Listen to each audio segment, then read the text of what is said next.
Sinisiyasat na ng Department of Interior and Local Government o DILG ang gaming at chat history ng junior high school student na Maril sa Ateneo de Zamboanga University upang matukoy ang posibleng motibo sa insidente na ikinasawi ng dalawang katao.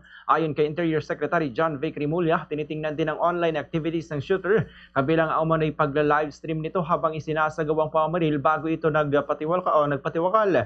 Batay sa pulisya, 2 baril ang dinala ng shooter sa loob ng paaralan at natagpuan sa kanyang bagang isang ammunition magazine. Samantala, nanawagan ng mga senador na masusing investigasyon, partikular sa pagkuha at pagpasok ng mga baril sa paaralan.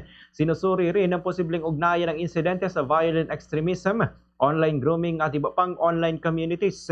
Iminungkahi ng mga mambabatas ang pagpapalakas ng school security, mas maagang pagtukoy sa warning signs, psychosocial support para sa mga estudyante at mas mahigpit na regulasyon sa pagmamay-ari ng baril. Patuloy naman ang pag-usuri sa CCTV footage at iba pang ebidensya upang matukoy ang buong pangyayari at maiwasan ng pag-uulit ng ganitong insidente. Pinapayon din ng lahat na huwag nang ikalat or i-repost pa ang screen video recordings ng live at mga larawan ng nasabing shooting incident.